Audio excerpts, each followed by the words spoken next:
pencairan, sama yang terakhir itu pemanfaatan batu bara ya, non-biofuel. Ya, mungkin sebelum kita mulai kuliah pagi hari ini, kita berdoa dulu, berdoa menurut agama dan kepercayaan masing-masing. Berdoa mulai. Selesai? Kemarin yang terakhir kita sudah bahas mengenai pyrolysis ya. Jadi sebenarnya untuk proses dalam batu bara sendiri itu kan kita ada pertama secara mekanik ya, mechanical. Jadi awal proses batu bara itu kita gali dulu ya penambangannya, bisa open pit, kemudian ada long wall kayak gitu ya. Nah, nanti tergantung nanti model dari geologi strukturnya seperti apa, itu nanti tugasnya dari orang teknik geologi ya untuk menentukan lapisannya batu bara ada di lapisan bagian mana, kemudian nanti baru didesain model penambangannya seperti apa. Kemudian bagian kita itu adalah nanti di setelah penambangan ya. Jadi setelah penambangan nanti kan batu bara diambil, kemudian kita bersihkan ya, kita proses secara mechanical gitu ya, ada nanti proses kombinasi itu ya, kemudian juga ada nanti dewatering dan sebagainya itu. Kemudian nanti kita baru ngetes ya batu baranya yang didapat itu batu bara jenis apa gitu ya, apakah yang kita dapat itu liquid atau subbituminous, bituminous atau antrasit gitu ya. Kalau di Indonesia kebanyakannya adalah di deretan antara lignit subbituminous itu ya. Bituminous pun tidak terlalu banyak yang pakai antrasit. Tapi kalau di daerah kayak Amerika kayak gitu, China itu lumayan itu banyak yang antrasit. Kenapa kok sampai seperti itu? Mungkin karena struktur dari geologi Indonesia sendiri ya. Indonesia itu banyak dikelilingi oleh lautan ya, jadi kadar airnya mungkin tinggi di situ ya. Kemudian mungkin batu baranya awal terbentuknya dari rawa-rawa ya, dari rawa-rawa, kemudian jadi gambut, kemudian melapuk lagi jadi liquid seperti itu ya. Jadi kandungan airnya cukup besar. Sedangkan kalau di negara seperti Cina, mereka ada gurun pasir ya, ada gurun pasir seperti itu. Kemudian banyak perbukitan ya, hampir kayak Cina itu lebih banyak datanya dibandingkan dengan lautnya. Beda kayak Indonesia, Indonesia terkenal sebagai negara kepulauan, jadi lebih banyak lautannya ya sebenarnya Indonesia itu daripada daratannya gitu ya. Maka dari itu kayak negara-negara yang cenderung lebih banyak daratannya daripada lautan itu bisa ditemukan batu bara dengan tingkat yang kalori tinggi seperti antrasit seperti itu ya. Nah, kalau di Indonesia agak susah karena tadi ya, Indonesia negara kepulauan sehingga awal terbentuk batu baranya kemungkinan besar dari gambut tadi ya, jadi rawa-rawa tadi, kemudian melalui pelabuhan selama berjuta-juta tahun ya, di situ terus akhirnya bisa terbentuk batu bara itu. Nah, setelah kita desain nanti dites batu baranya kualitasnya seperti apa toh. Nah, kemudian baru nanti masuk kepada kebutuhannya gitu ya. Kebutuhannya batu baranya mau sebagai apa gitu ya. Apakah dia mau kita bentuk sebagai kulkas yang mana nanti sebagai bahan baku untuk pembuatan besi, ataukah nanti dia mau kita olah lagi sebagai fuel gitu ya. Nah, fuelnya itu apakah cukup sebagai batu bara saja? Kalau lebih hematnya ya, seperti di negara Cina itu hematnya kita cuma upgrading ya, upgrading dari batu bara sendiri, jadi meningkatkan dari nilai kalor batu bara tadi yang misalnya dari lignit kita tingkatkan jadi bituminous seperti itu ya, atau ke subbituminous, biasanya bisa sampai ke bituminous sih.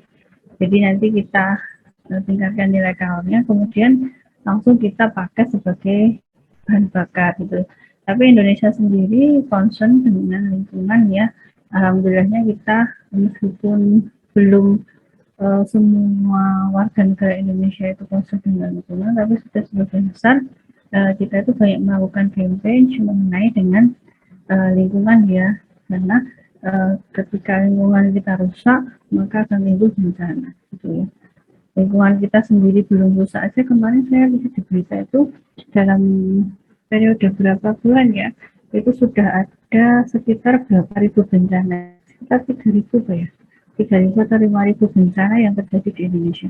Itu aja kita sudah concern ya, sudah lumayan concern dengan lingkungan dalam hal pembuangan sampah, kita sudah mulai concern, kemudian dalam hal penggunaan fuel gitu ya, kita sudah mulai concern juga di situ ya. Apalagi di sini batubara, meskipun Indonesia itu cadangan batubaranya itu melimpah gitu ya, tapi kita tidak langsung seperti China langsung memakai aja gitu ya batubaranya, itu enggak. Jadi karena kita ikut Kyoto Protocol, kita juga banyak sekali warganya yang concern dengan lingkungan ya, banyak LSM juga yang campaign mengenai lingkungan, maka banyak proses yang dilakukan di sini ya. Ada yang kita tadi ya pyrolysis batubara, sehingga nanti akan didapatkan ada produk cair, ada produk gas yang nanti bisa dimanfaatkan, kemudian juga bisa gasifikasi, kemudian juga ada nanti adalah liquefaction ya. Jadi di sini adalah membuat batubara sebagai bahan bakar cair. Sebenarnya inti prosesnya itu sama ya, semuanya adalah cracking ya, karena cracking pada suhu yang tinggi ya, jadi di suhu di atas 300 derajat Celcius di situ ya. Nah, ketika terjadi keterima cracking, nah tinggal nanti kita mau apa yang kita inginkan di situ ya. Nah, misalnya kita ingin syngas itu ya, oke, kita berarti pakai gasifikasi di situ. Kemudian kita ingin bahan bakar cair, jadi kita bisa pakai liquefaction. Tapi semuanya melalui proses yang namanya pyrolysis dulu gitu ya. Maka pyrolysis itu sebenarnya inti daripada proses thermal cracking ya. Kalau kita sudah understand pyrolysis itu seperti apa, nah nanti tinggal kedepannya kita mau hasil akhirnya apa gitu ya. Jadi nanti perlu nggak kita tambahkan proses di situ, ataukah nanti pemurniannya seperti apa gitu ya. Oke, tadi pengantar aja ya, jadi jangan bingung ya, kok ada pyrolysis, ada gasifikasi, ada liquefaction. Jadi sebenarnya semua proses itu start awalnya dari pyrolysis ya. Jadi semuanya itu intinya adalah thermal cracking.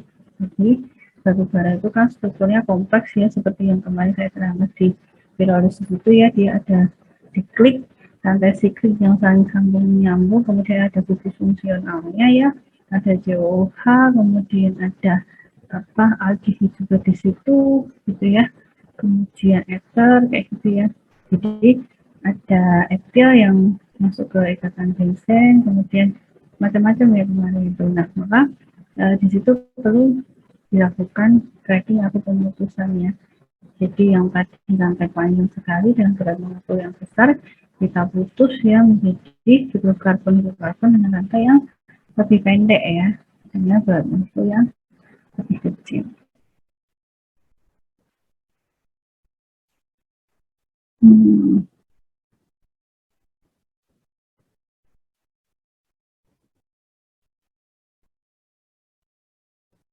Oke, screen saya kelihatan? Halo?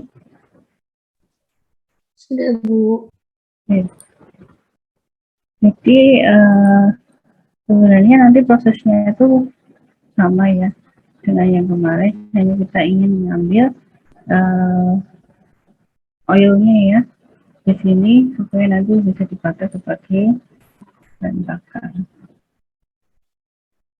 Liquefaction itu adalah proses mengubah batubara yang awalnya padat ya menjadi cair dengan cara mereaksikannya dengan hidrogen pada temperatur dan tekanan tinggi. Jadi nanti sebelum ada reaction dengan hidrogen ini, nanti ada yang namanya thermal cracking dulu ya. Gak bisa langsung kita mereaksikan si batu bara itu dengan hidrogen, karena ikatannya kompleks ya. Dia mau masuk di mana, dia mau berikatan di mana gitu ya. Nah itu kita cah dulu. Tujuannya adalah untuk mengkonversi atau upgrading batu bara yang mempunyai nilai kalor rendah menjadi lebih tinggi, yaitu dengan meningkatkan kandungan hidrogennya ya.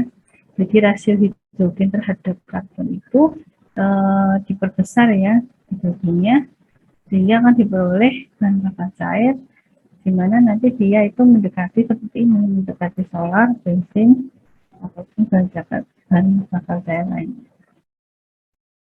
Ya.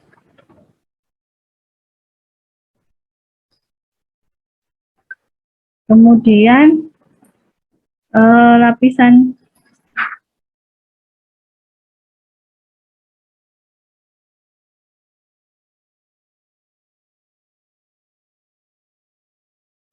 batu bara terdiri dari lapisan hidroaromatik ya. Jadi rantai aromatik berarti masuk rantai benzen ya.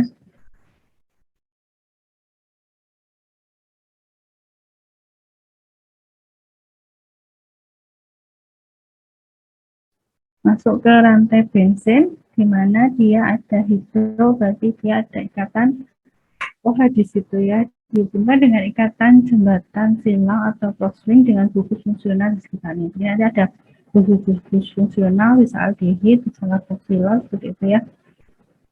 Kemudian jumlah crosslink dan gugus fungsional ini akan berkurang dengan meningkatnya ring batu bara, gitu ya. Jadi semakin tinggi tingkatan batu baranya, jadi nanti lignit, terus bituminus, subituminus, antrasit itu nanti jumlah gugus fungsionalnya akan berbeda-beda ya.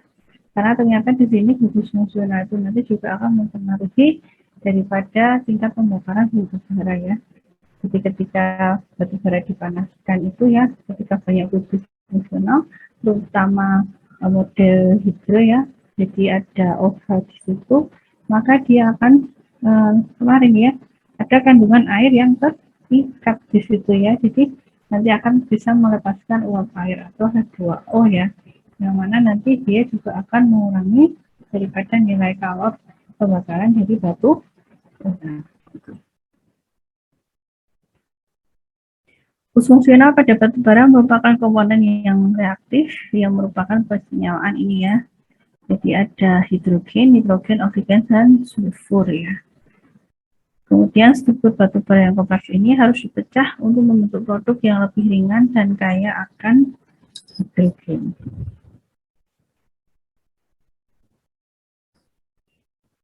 Nah, di proses pencairan batu bara ini nanti kita pakai yang namanya katalis ya. Katalisnya dipakai dalam reaksi hidrogenase ya. Walaupun hidrogen itu kurang reaktif dibandingkan dengan pelarut donor hidrogen dalam proses stabilisasi radikal hasil fragmentasi dari batu bara. Jadi nanti itu ada penambahan hidrogen dari luar ataupun ada hidrogen yang dilepas dari proses cracking di batu bara itu sendiri ya. Tapi hidrogen yang dihasilkan dari proses cracking sendiri itu punya batu bara sendiri itu dia kurang reaktif ya, sehingga justru lebih reaktif daripada hidrogen yang dari luar di situ ya. Jadi nanti di prosesnya itu ada inisiasi, propagasi, dan terminasi ya, seperti halnya ketika kalian membentuk polimer ya. Molekul hidrogen dengan bantuan katalis itu dapat merehidrogenasi pelarut donor hidrogen pada proses pencairan batu bara. Jadi menghidrogen lagi ya pelarut donor pada proses pencairan batu bara. Prinsip daripada pencairan batu bara itu adalah tadi ya, sebenarnya sama semua prosesnya. Gasifikasi ataupun liquefaction itu awalnya starting dari pyrolysis ya. Nah, pyrolysis sendiri intinya adalah thermal cracking ya, jadi pemutusan ikatan dengan menggunakan energi panas. Nah di sini kalau liquefaction itu biasanya di 400 sampai 500 derajat Celcius.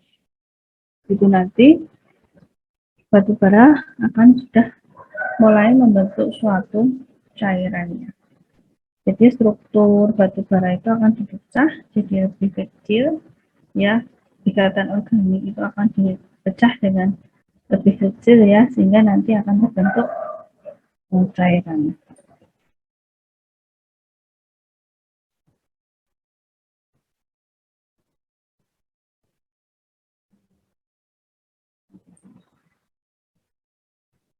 Ini ada beberapa perkembangan dari proses liquefaction, ya. Jadi yang pertama dulu itu ada proses yang namanya sintesis Fischer-Tropsch, ya.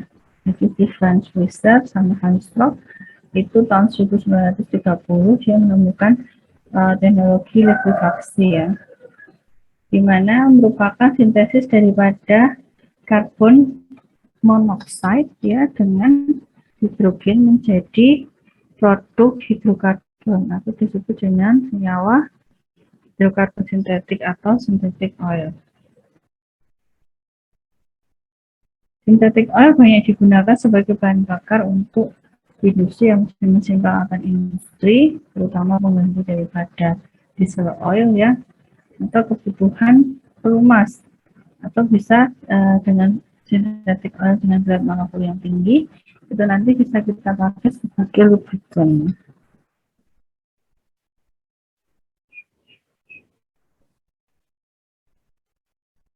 Nah, ini jadi H2 ketemu sama CO itu nanti akan membentuk hidrokarbon dan air.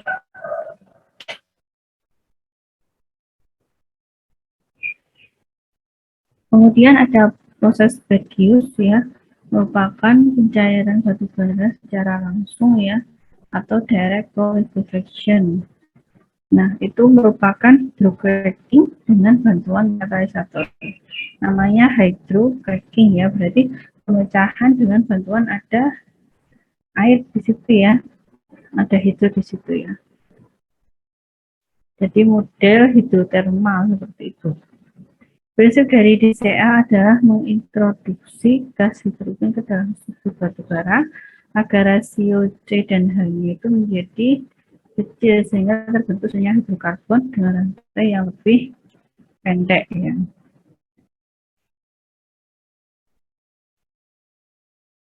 Proses ini mencapai rasio konversi 70%, jadi konversinya bisa sampai ke 70%, ya, batu baranya untuk menghasilkan produk cair. Jadi dengan direct liquefaction ini nanti bisa dihasilkan konversi batu bara ke oil, ya, synthetic oilnya itu sekitar 70%.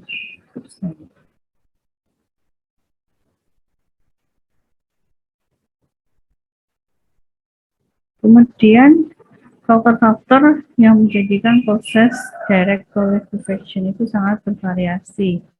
Itu yang pertama adalah batu baranya, ya, batu bara yang digunakan. Nah, jenisnya itu nanti akan berpengaruh, ya, terhadap prosesnya, ya. Seperti tadi yang saya terangkan bahwa semakin rendah tingkat batu baranya, maka bus-bus fungsionalnya akan semakin banyak, ya, sehingga nanti hasil dari trackingnya juga akan berbeda, gitu, ya. Kemudian jenis batu bara tertentu mempunyai kecenderungan membentuk lelehan atau membuat cake, ya, sehingga menjadi bongkahan besar yang dapat membuat reaktor kehilangan tekanan dan gradien panas terlokalisasi atau hotspot. Jadi bentuk batu bara tertentu dia akan membentuk lelehan yang nanti dia akan menghambat daripada perpindahan panas, ya. Jadi nanti bisa nempel di reaktornya, kemudian dia nanti akan membentuk hotspot, ya. Jadi titik-titik panas tertentu, ya. Jadi di titik yang terkena lelehan tersebut dia akan mempunyai nilai tingkat panas yang lebih tinggi dibandingkan yang tidak, ya. Akhirnya dia juga akan berpengaruh terhadap umur reaktornya. Nah, biasanya jenis seperti ini kita mencampur batu baranya ya, jadi tidak satu jenis saja, kita campur sehingga akan menghindari terbentuknya lelehan. Terus batu bara dengan kadar abu yang tinggi itu lebih cocok untuk proses gasifikasi sehingga tidak terlalu mempengaruhi berjalannya proses. Jadi tadi ya, jadi semuanya kita sebelum decide kita mau pakai proses yang mana, kita pengen hasilnya seperti apa, kita harus tahu bahan bakunya ya. Seperti kemarin pirolisis juga, bahwa jenis batu bara itu nanti akan berpengaruh terhadap proses pirolitisnya ya. Jadi batu bara yang sama pun ya, misalnya sama subbituminus yang mungkin dari satu di Kalimantan, yang satunya dari Sumatera gitu ya, itu akan menghasilkan tingkat yang berbeda ya. Jadi strukturnya hampir mirip ya, sama-sama subbituminus gitu ya. Tapi mungkin ada tambahan kandungan lainnya daripada batu bara tersebut, sehingga karakteristiknya akan berbeda ya, sehingga itu nanti akan berpengaruh terhadap proses. Maka di sini banyak sekali penelitian batu bara dari zaman dulu sampai sekarang ya, karena dari segi batu baranya sendiri gitu ya, itu bisa kita variasi, hasilnya juga akan berbeda, belum nanti dari segi prosesnya, kemudian belum nanti dari segi katalis yang ditambahkan, atau nanti sulfa yang ditambahkan, atau suhu yang dipakai, dan lain sebagainya.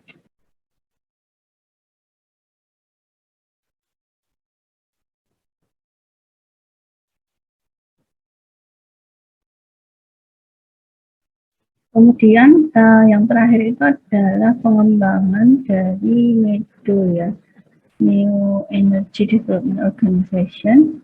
Itu dia mengembangkan proses liquefaction dari batu bara itu dengan menggabungkan 3 proses, yaitu sulfolysis system, solvent extraction system, sama direct hydrogenation to liquefy bituminous gitu ya. Jadi di needle ini dia penggabungan antara liquefaction, kemudian dia ada solvent extraction ya, di sini ada solvent extraction, kemudian ada sulfolysis.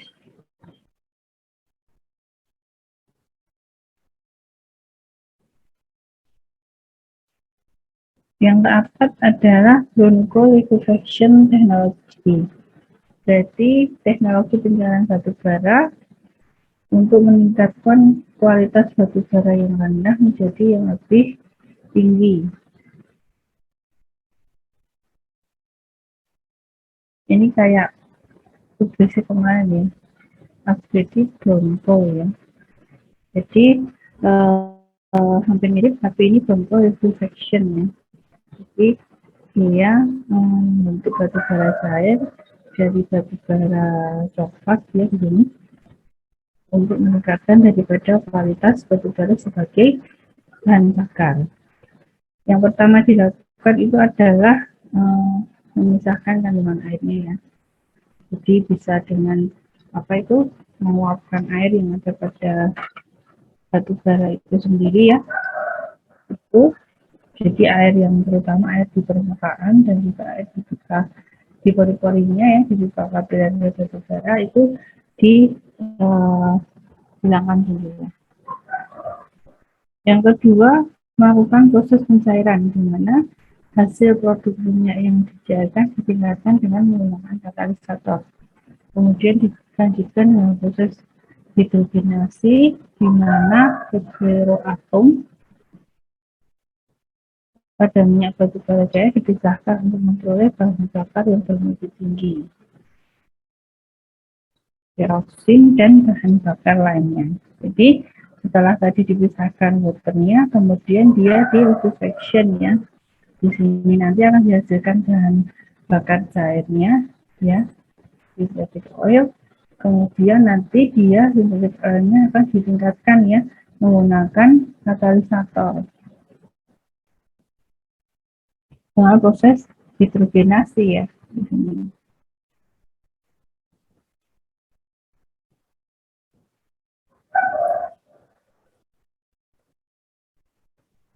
Nah, ini ada gambarnya ya. Chemical liquefaction technology. Jadi ini ada liquefaction stage, ini ada hydrotreatment stage. Ini ada O-nya, batu bara yang masuk di sini ya, kemudian dipanaskan dulu, masuk ke reaktor. Jadi proses likuifaksi ya, kemudian dia dipisahkan hasilnya. Hasil atasnya dia masuk ke reaktor hidrogenasi ya, discrete hydrogenation reaktor, kemudian masuk ke purifikasi, kemudian didapatkan hydrogenated light oil sama medium oil. Kemudian yang hasil bawahnya ya, itu nanti masuk ke separator. Nanti dapat sludge sama heavy oil ya. Sini.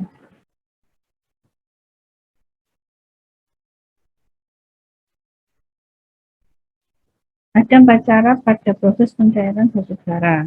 Seperti yang saya katakan tadi ya, semuanya start dari pyrolysis ya. Jadi pertama itu adalah pyrolysis, di mana seperti yang saya terangkan kemarin itu adalah thermal cracking ya, pemutusan pada suhu tertentu. Tanpa adanya oksigen ya, kalau ada oksigen jadi nanti kalau banyak terjadi combustion ya, insinerator, kemarin insinerasi, kemudian kalau sedikit jadi maksudnya adalah gasification.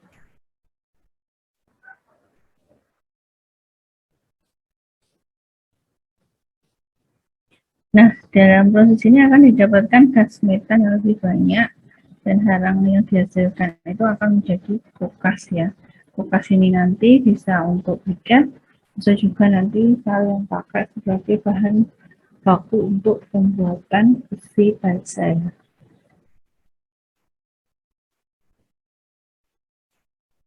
Nah, proses pirolisis sudah kita terangkan kemarin ya, dipanaskan bisa suhunya sampai 800 ya, ada yang di kemarin ada yang high temperature, ada yang low temperature ya pirolicisnya. Sehingga nanti mau yang mana, mau dihasilkan mana produk yang diinginkan ya, banyak tarnya, mau dia banyak gasnya, hasil gasnya, atau banyak cairannya gitu ya.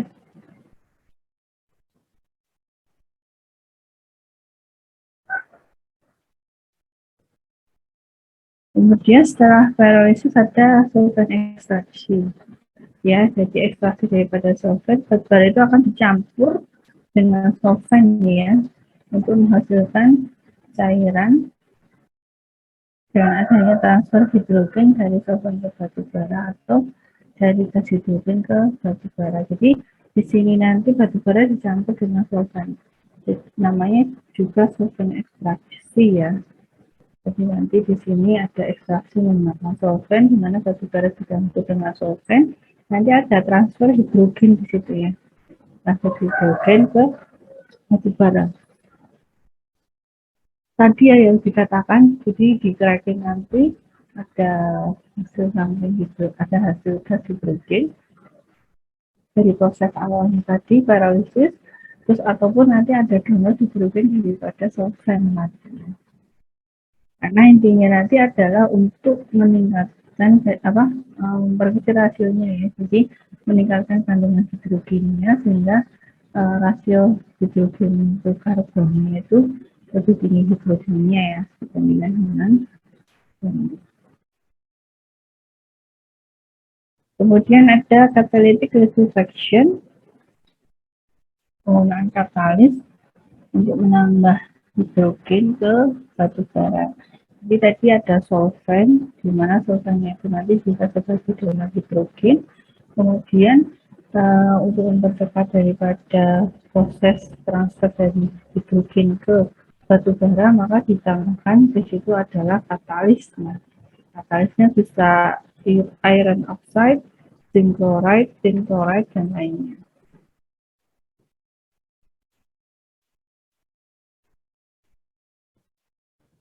Jadi solvent tadi sebagai salah satu gambar daripada hidrogen. Kemudian katalisnya untuk mempercepat dari proses transfernya ya. Kemudian ada gasifikasi ya. Di sini nanti penambahan sedikit oksigen maka akan terbentuk yang namanya gas syngas ya. Di sini ada karbon monoksida, ada hidrogen. Kemudian gas-gas tersebut akan dimurnikan dari sulfur, hidrogen, dan lainnya ya.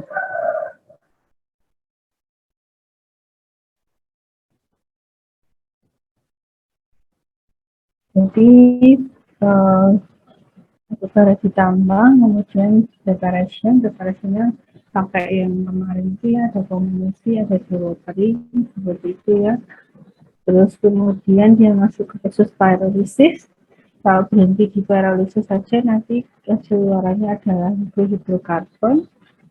Terus kemudian kalau mau sampai distillation berarti lanjut ke solvent ekstraksi. Ya, di sini ada hasil solid liquid hidrokarbon ya, kemudian masuk ke catalytic liquefaction, hasilnya nanti liquid hidrokarbon, yang terakhir masuk ke gasifikasi. Nanti juga ada liquid hidrokarbon sama metanol, ada gasolin, juga ada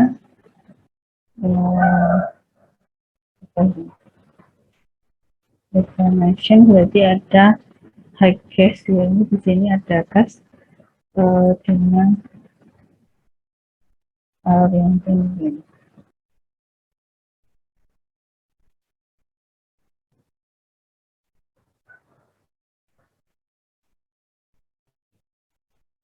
Nah, sama dengan halnya kemarin di pirolisis ya, waktu itu berpengaruh, kondisi operasi berpengaruh, kemarin ada juga reaktornya juga berpengaruh, terus kemudian jenis batu baranya berpengaruh. Sama halnya dengan pirolisis, di sini juga ada faktor-faktor yang mempengaruhi daripada proses reduksi batu bara. Yang pertama waktu itu sangat berpengaruh pada banyaknya batu bara yang terkonversi membentuk hasil tadi ya synthetic oil. Karena semakin panjang waktu untuk bereaksi akan memberikan kesempatan yang lebih besar bagi zat bereaksi, zat bereaksinya ya reaktannya untuk saling bertumbukan. Tapi ada yang namanya optimal time-nya ya. Jadi ada waktu optimalnya ya. Jadi tidak terus kamu tambah lama gitu ya, terus maka hasilnya tambah lebih bagus terus, itu enggak ya. Jadi maka dari itu kan banyak penelitian juga ya, kita mencari waktu yang optimal untuk operasi ya. Operasi ini misalnya untuk jenis batu bara yang misalnya lignit kayak gitu ya, kita memakai solvent iron tadi ya, iron oxide, terus kemudian suhu operasinya katakanlah di suhu 300 sampai 500 gitu ya. Nah, itu nanti ada waktu optimalnya dia gitu ya. Karena belum tentu memperpanjang waktu, nanti bisa meningkatkan dari hasilnya ya. Itu bisa jadi nanti justru hasilnya tercrack kayak kemarin ya, kalau waktunya kelamaan tercrack justru nanti yang didapatkan tidak seperti yang kita inginkan ya. Maka ada penelitian mengenai optimasi waktunya gitu ya. Reaktor yang berbeda nanti waktunya juga akan berbeda gitu ya. Karena kontak juga nanti akan berpengaruh. Luas permukaan seperti kemarin itu juga berpengaruh. Jadi banyak waktu ya. Makanya kalau mau penelitian batu bara itu ya, misalnya di S1 penelitiannya batu bara mengenai kondisi operasinya awal ya, menentukan kondisi operasinya. Kemudian nanti di S2-nya jenis reaktornya dioptimalisasi gitu ya, dengan waktunya, dengan kondisi operasi yang sama gitu ya. Terus kemudian yang ketiga nanti lebih divariasi lagi gitu ya, misalnya buat katalis yang baru ya, katalisnya mixing misalnya antara apa dengan apa gitu ya, nanti di compare gitu hasilnya akan seperti apa gitu ya. Jadi bisa nanti seperti hanya Pak Azim itu penelitiannya dia sunut ya dari S1 itu beliau mengenai alga ya, alga, terus S2 beliau juga mengenai alga, S3-nya di Belanda juga mengenai alga gitu ya. Jadi banyak yang bisa kita bahas di situ ya.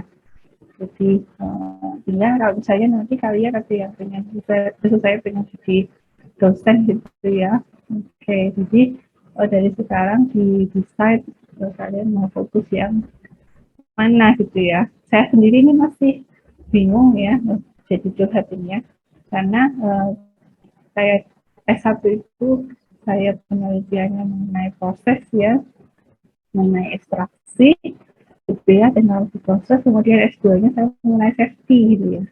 Jadi mengenai safety daripada proses di industri gitu ya. S3 ini saya bingung ya, karena harus membuat roadmap penelitian ya. Tapi dulu saya pernah berkecimpung di bidang energi ya, baik itu solar ya, solar panel begitu, kemudian Stirling engine begitu juga, kemudian model drying menggunakan solar, kemudian kemarin itu sempat itu ya biofuel juga ya, yang first generation ya, sekarang kan sudah third generation ya biofuel itu, ada first, second, third generation ya. So, penelitian biofuel itu saya yang masih first generation gitu ya. Jadi mungkin nggak tahu ini nanti cenderung ke arah energi ya, karena renewable energy itu nanti diperlukan ya. Batu bara itu non renewable energy, tapi juga bisa kemungkinan besar kita bikin sebagai renewable energy. Mungkin dari kombinasi, mungkin tidak sepenuhnya renewable energy begitu ya. Bayangan saya seperti itu. Oke, lanjut, kemudian ada suhu ya, suhu itu juga berpengaruh nanti di proses likuifaksi batu bara. Faktor lainnya itu ada tekanan ya, sama ya sebenarnya, pengaruhnya adalah dari proses, dari kondisi operasi ya. Kondisi operasi itu ada laju alir, ada suhu, ada tekanan gitu ya, ada waktu gitu ya. Kemudian ada di sini pelarut ya, tambahannya kemarin di pyrolysis itu tidak ada faktor solvent di situ, di sini ada faktor solvent ya.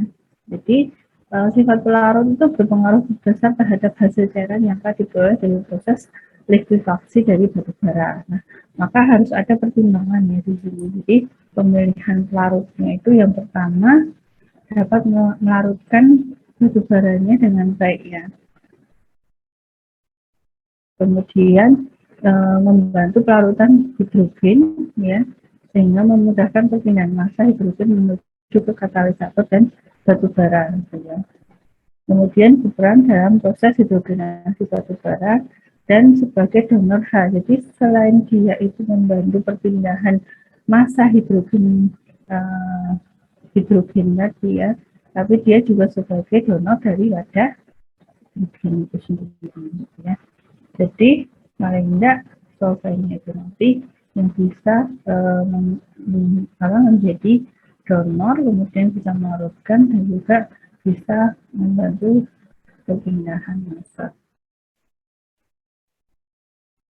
Kemudian karakteristik sama ya kayak kemarin, pyrolysis atau gasifikasi, karakteristik dari batu bara itu sangat berpengaruh ya.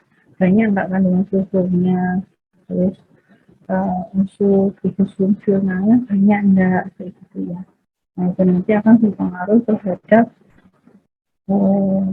hasil akhir dari likuifaksi batu bara. Maupun kalau dipyrolisis, ya hasil akhir pyrolysisnya itu nanti juga dipengaruhi daripada jenis atau karakter daripada batu bara. Kemudian ukuran ya sama kayak kemarin ya. Ukuran itu nanti hubungannya dengan luas permukaan ya. Luas permukaan hubungannya nanti dengan transfer, karena tadi kan dia ada pelarutan batu bara, kemudian ada transfer massa ya, hidrogen dari donor tadi ya ke batu bara ya, nanti melalui katalis motor. Kemudian bahan aditif dapat ditambahkan pada proses likuifaksi batu bara disambung dengan eksamen dari katalisator. Penambahan ini dimaksudkan untuk meningkatkan hasil. Nah, bahan aditif nanti misalnya tambahannya yang tadi ya, misalnya solvennya tidak terlalu banyak mengandung hidrogen ya, dia sebagai donor tetapi tidak terlalu banyak, maka bisa kita tambahkan aditif di situ. Kemudian katalisator yang karena pakai katalis, kalau pirolisis kemarin nggak pakai katalis ya, di sini kita pakai katalis karena ada proses transfer hidrogen, karena kita tadi mau meningkatkan kandungan hidrogen pada ikatan batu bara ya. Nah, maka di sini kita pakai katalis. Nah, katalis ini pemilihannya juga sangat berpengaruh ya dalam proses likuifaksi.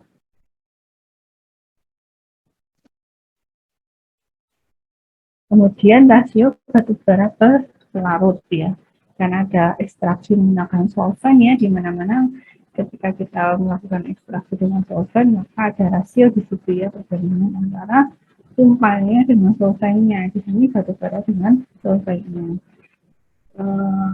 Semakin besar rasio bukan berarti nanti konversinya terus semakin besar terus gitu ya.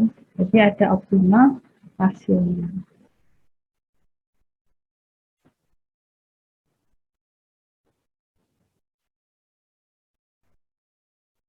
Nah, ini mekanismenya dalam proses reduction daripada alkohol itu yang pertama adalah tahapannya destabilisasi ya. Berarti mengganggu kestabilan. Ada D ya. Destabilization ya. Jadi stabilitas daripada ikatan batu bara itu kita ganggu gitu ya. Nah, mengganggunya itu bisa dengan thermal, dengan suhu ya, dengan panas. Ketika dengan panas itu kan beratnya kalau gambaran saya ya, saya suka berhayal itu misalnya kalian berlima gitu ya, jalan gandengan tangan gitu. Terus awalnya tuh mendung gitu ya, santai gitu ya jalannya. Terus kemudian kalian ngantri gitu, masih gandengan tangan, tapi ketika itu terus waktu cuacanya ditambah panas gitu ya. Nah, semakin panas kan kalian kan juga akan berusaha melepaskan ikatan gandengan tangan kalian ya, karena entah itu basah, entah itu kalian pakai tangannya untuk nolak dan lain sebagainya. Nah, sama halnya dengan ikatan ya. Ikatan itu kalau awalnya dia itu santai gitu ya, jadi ikatannya biasa seperti itu, terikat kuat, tapi ketambahan panas gitu ya, semakin tambah panas maka semakin juga itu goyang gitu ya katanya gitu. Jadi antar atom itu akan berusaha untuk melepaskan diri dari ikatannya. Ibaratnya kepanasan, dia akan mencoba untuk lari mencari tempat yang tidak panas, ibaratnya seperti itu.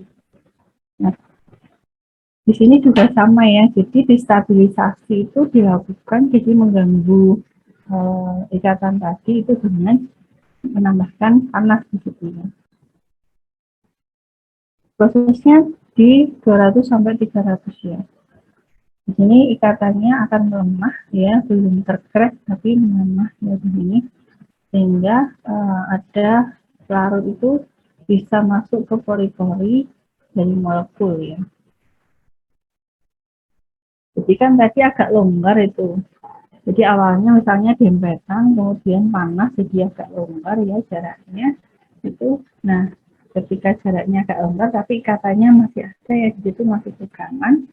Nah, itu nanti terus diisilah sama sela-sela tadi, diisi sama molekul-molekul dari si solvent tadi. Nah, ini namanya terjadi yang namanya swelling atau bengkak gitu ya. Jadi belum terkrek ya, belum terkrek, dia baru melonggar gitu ya, katanya melonggar, kemudian kelonggaran tadi diisi sama si sulfur. Bahannya di sini ya. Jadi ketika dipanaskan itu nanti, nah ini ikatan yang bertanda panah ini ya, terutama yang ikatan yang lemah ya. Kalau di sikliknya itu biasanya agak kuat ya, ikatan sikliknya itu.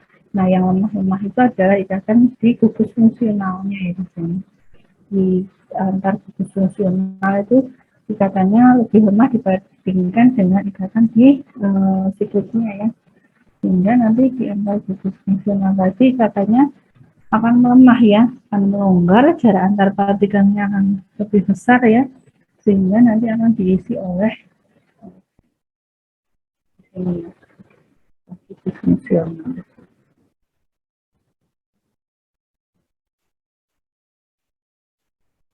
Nah, kemudian setelah terjadi swelling tadi, ada terjadi depolimerisasi ya.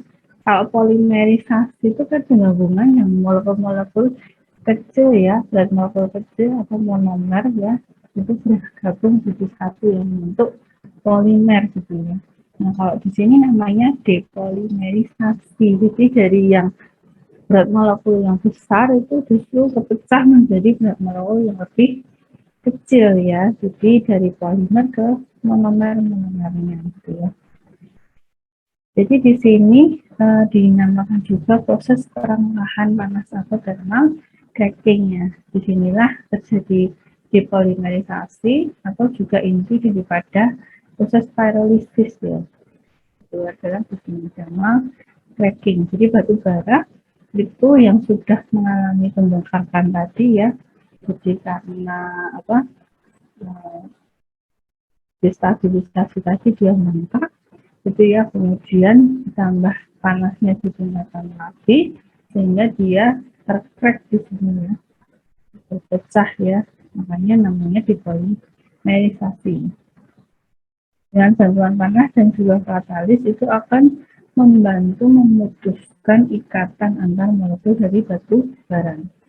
Tahap thermal cracking itu didahului oleh ikatan inisiasi dengan pemutusan secara homolitik menjadi radikal-radikal bebas ya. Jadi yang putus itu adalah ikatan yang lemah-lemah dulu ya, terutama ikatan-ikatan antar C dan CO ya, yang ada di gugus fungsi itu kan ikatannya lebih lemah ya, dibandingkan ikatan di gugus bensennya ya, sehingga dia akan terpecah di situ membentuk yang namanya radikal bebas gitu ya. Ini tahapannya disebut inisiasi ya. Kemudian dengan pemutusan ikatan CC ini maka akan terbentuk senyawa hidrokarbon baru dengan berat molekul yang lebih kecil daripada yang senyawa awal tadi ya. Nah, setelah inisiasi itu akan dilanjutkan dengan propagasi, yaitu pembentukan beberapa jenis rantai hidrokarbon ya. Tahapan ini diakhiri dengan mekanisme terminasi ya, sama dengan pembentukan polimer itu ada inisiasi, propagasi, terminasi. Nah, ini depolimerisasi itu juga sama, ada inisiasi, propagasi, dan terminasi gitu ya. Jadi pembentukan radikal bebas, kemudian radikal bebasnya itu membentuk masing-masing membentuk berbagai jenis ikatan hidrokarbon yang berbeda-beda. Kemudian setelah itu ada terminasi ya, radikal bebas itu mengalami stabilisasi di sini ya. Jadi dia akan saling menarik satu dengan yang lain. Di sini ya, jadi ada ikatan yang mengandung CO gitu ya, bond cracking di sini. Jadi yang saya bilang bahwa lebih ikatan yang lemah itu adalah ikatan-ikatan pada gugus fungsional daripada batu baranya ya. Itu nanti pecah ya, pecah membentuk, dia lepas dari sini ya, membentuk radikal-radikal bebas gitu ya. Kemudian tahap stabilisasi itu adalah menstabilkan radikal bebas yang terbentuk selama proses cracking tadi ya. Nah, molekul batu bara yang tadi ya, ada O yang terpecah, kemudian CH yang menjadi radikal bebas tadi yang tidak stabil ya, namanya radikal bebas dia tidak stabil, akan mesti mencari kestabilan. Nah, kestabilannya itu dibantu dengan tadi ada donor hidrogen ya, donor hidrogen yang kita dapatkan dari apa, solvent tadi ya. Jadi dengan bantuan katalis tadi maka hidrogennya akan berikatan dengan si radikal bebas dari batu bara tadi ya, yang terpecah dari ikatan batu bara tadi.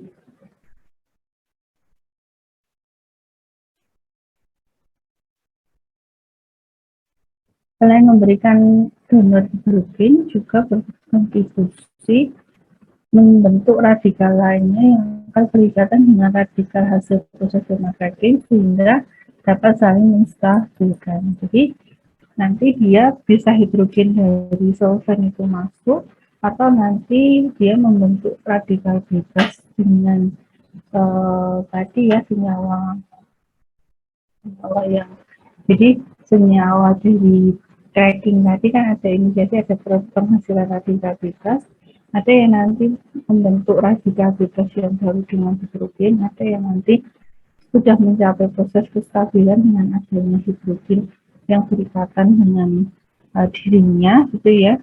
Nah, nanti kalau yang belum stabil atau membentuk radikal bebas yang baru, dia akan bertemu dengan radikal bebas hasil cracking tadi untuk berikatan membentuk senyawa yang baru yang lebih stabil.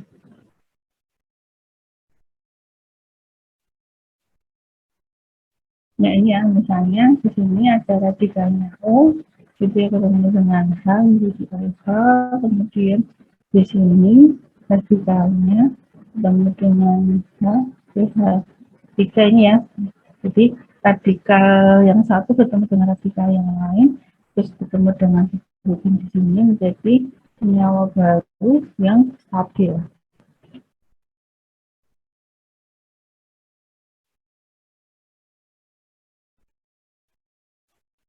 Sebelum masuk ke kelebihan likuifaksi batubara, ada yang ditanyakan dari proses likuifaksinya tadi, tahapan prosesnya.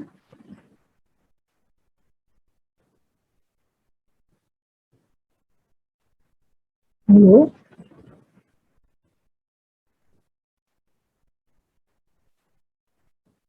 Belum, Bu.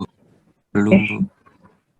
Ini mendengarkan kuliah sambil ngantuk-ngantukin, nggak apa-apa lah, yang penting mendengarkan. Oh ya, kemarin kelas ini sudah saya kasih edarannya belum ya, sudah keluar edaran bahwa nanti ujian akhir semesternya itu adalah offline ya, luring ya, jadi dipersiapkan. Insya Allah saya bikinnya soalnya ya nggak susah-susah, yang penting kalian belajar dari proses apa itu pembuatan batu bara ya nanti. Nah, nanti materinya ya ada di sekitaran itu ya, kita daripada proses batu bara. Bisa nanti saya masukkan materi upgrading, terus paralisis, klasifikasi, likuifaksi, kayak gitu ya. Ataupun nanti materi tahap preparation dari batu bara. Oke, nanti tingkatnya tidak sesusah yang ketika kalian online ya. Kalau online kan kalian bisa open book, nah nanti kan kalau offline itu closed book ya, jadi nanti berdasarkan itunya kalian ya, pemahaman kalian terhadap proses yang ada di batu bara. Nah, ini kelebihan daripada likuifaksi batu bara ya, dengan cadangan batu bara yang besar di seluruh dunia, maka likuifaksi batu bara itu akan mengurangi ketergantungan kita pada minyak mentah ya, minyak minyak bumi ya. Kemudian batu bara jaya dapat digunakan untuk fuel ya, di transportasi, juga bisa untuk memasak, kemudian untuk pembangkit listrik juga bisa. Kemudian batu bara cair itu juga merupakan bahan bakar bebas yang rendah sulfur, rendah partikulat, rendah oksida nitrogen ya, sehingga lebih clean ya, lebih bersih ketika kita bakar ya lingkungannya. Kemudian bahan bakar cair dari batu bara itu merupakan bahan bakar olahan yang sangat bersih sehingga mengurangi risiko polusi ya, risiko kesehatan akibat daripada polusi. Kemudian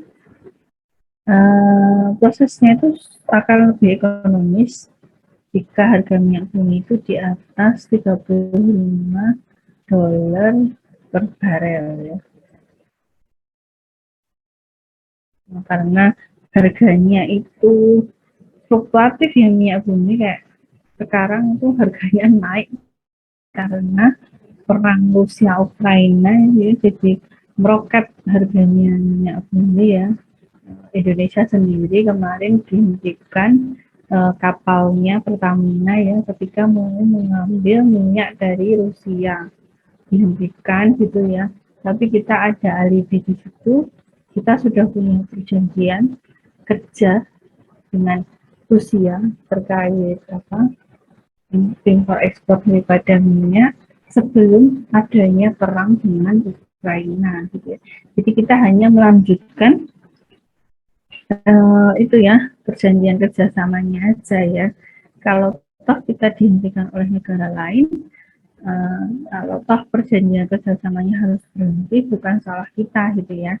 Bukan kita yang mendesain secara sepihak untuk memutuskan kerjasama, tapi itu karena desakan dari negara lain, sehingga kita tidak akan terkena penalti di situ ya. Karena kan namanya kontrak kerjasama itu kan kita harus ada klausul ya, di mana kita harus mentaati daripada kesepakatan tersebut. Jika kita tidak mentaati, maka ada penalti di situ. Nah, kalau seperti ini kan Indonesia tidak punya penalti karena kita kan sudah mau mengambil tapi dihentikan oleh negara lain. Jadi bukan salah kita ya, karena kita tidak dengan sengaja melanggar kontrak perjanjian.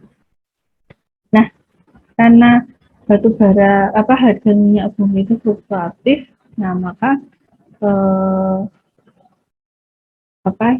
belum tentu pembuatan batu bara cair itu memang akan ekonomis ya. Nah, itu yang nanti menyebabkan beberapa investor itu untuk masih ragu-ragu dalam membangun kilang daerah batu bara. Tapi melihat kondisi saat ini, terus melihat semakin menurunnya jumlah pasokan daripada minyak bumi ya, nanti mungkin di 2030 atau 35 itu ya, mungkin di 2030 ya, itu mungkin mulai banyak bermunculan kilang-kilang pencairan batu bara. Bisa jadi seperti itu karena apa? Kebijakan pemerintah Indonesia, pemanfaatan batu bara juga akan meningkat ya. Jadi pemanfaatan batu bara itu ditingkatkan dari tahun ke tahun sesuai dengan kebijakan pemerintah. Nah, mau tidak mau nanti akan muncul investor ya yang akan investasi dalam kilang liquefaction batu bara. Jadi kekurangan di likuifaksi ini adalah terkait daripada nilai ekonominya ya, karena tahapannya tadi aja tahapannya cukup panjang ya tadi ya. Ada pyrolysis, ada solvent extraction, ada liquefaction katalitik ya. Ya, terus nanti masih terakhirnya nanti setelah stabilisasi nanti kan juga akan ada purification ya kalau di gambarnya tadi. Sehingga cukup panjang, sehingga tetap akan memakan operasional cost yang lumayan ya. Jadi kalau sekarang kita masih mengandalkan, banyak yang masih mengandalkan fosil oil ya, jadi minyak dari minyak bumi, nah itu batu bara belum bisa menyaingi di sini ya. Tapi next tetap akan ada ya, jadi batu bara itu next akan menjadi primadona di situ ya. Saat ini pun sudah mulai sedikit demi sedikit harga batu bara itu meningkat, kemudian mulai banyak penggunaan batu bara di industri ya. Jadi dulu yang boiler-boilernya itu masih pakai minyak bumi, itu sekarang sudah banyak yang hampir semuanya ya, hampir banyak sekali ya yang sudah beralih ke batu bara. Baik itu nanti langsung pembakaran langsung dari batu bara ataupun batu baranya dibuat menjadi oil. Gitu ya. Begitu dari proses likuifaksi dari batu bara. Jadi di batu bara sendiri ingat ya ada proses tadi ya, ada upgrading. Jadi pertamanya ada preparation dari batu bara. Jadi pertama menambang, kemudian kita prepare batu baranya secara mechanical ya, melalui kombinasi. Jadi bisa kombinasi itu nanti dari apa?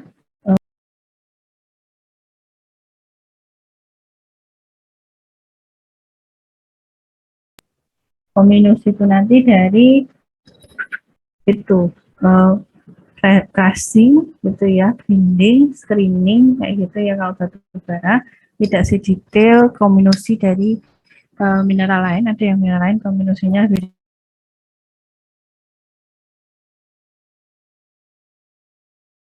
Nah, kemudian setelah itu baru nanti masuk ke pengurangan daripada jumlah air, kemudian bisa upgrading daripada batu bara sendiri. Setelah upgrading bisa batu bara langsung dimanfaatkan sebagai fuel, atau nanti setelah itu kita buat dia ya, kita pengen menghasilkan syngas gitu ya, atau kita pengen menghasilkan bahan bakar cair ya. Nah, nanti bisa dengan pyrolysis gasifikasi liquefaction di situ. Oke, jadi inti dari kuliah batubara itu adalah penggambaran di mana batubara itu dari awal itu penambangannya seperti apa, kemudian setelah ditambang dia diapain toh gitu ya, kemudian proses-prosesnya apa aja, kemudian uh, pemanfaatannya nanti seperti apa gitu ya. Nah, besok materi yang terakhir itu tinggal mengenai pemanfaatan batu bara sebagai non bahan bakar. Nanti saya kirim link video, nanti bisa dilihat video di YouTube, itu bisa sebagai gambaran mengenai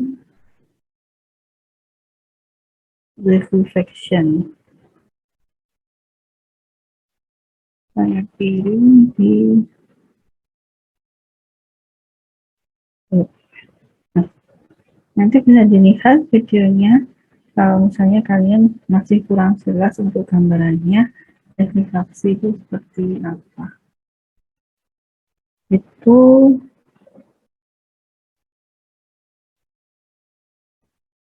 nanti tanggal 30 sampai tanggal 4 Juni berarti ada minggu tenang ya, dipakai untuk belajar, tidak akan saya isi untuk kuis dan lainnya. Biasanya kalau di sana ada isi kuis, saya tidak isi untuk kuis ya, tanggal 30 sampai 4 Juni. Silahkan kalian pakai untuk belajar sebelum UAS ya, karena UAS-nya nanti luring ya. Oke, mungkin sekian dulu kuliah pada pagi hari ini. Ada yang mau ditanyakan dulu sebelum saya tutup? Halo? Udah masih ngantuk-ngantuk ya, karena pagi ya. Saya mohon maaf hari ini tadi saya tidak jadi untuk kuliah luring ya, karena dari kemarin badan saya itu tidak karuan, bisa ada tamu bulanan itu mesti saya ngedrop tensi ya, tensi agak ngedrop, terus apa badannya jadi pegel semua itu.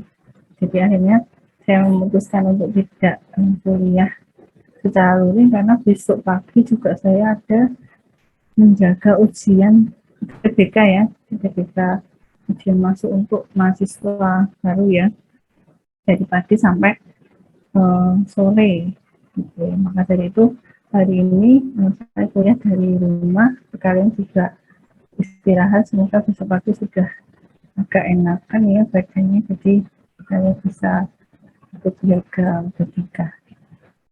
Oke, mungkin sekian dulu dari saya. Tidak ada tugas juga, nanti dipelajari aja batubara.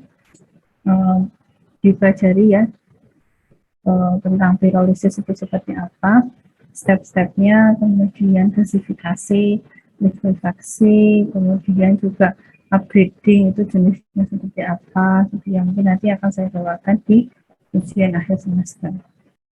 Oke, terima kasih untuk kehadirannya pada kuliah pada pagi ini. Jika ada salah kata saya mohon maaf, saya tutup. Assalamualaikum warahmatullahi wabarakatuh. Waalaikumsalam warahmatullahi wabarakatuh. Terima kasih, Bu. Terima kasih, Bu.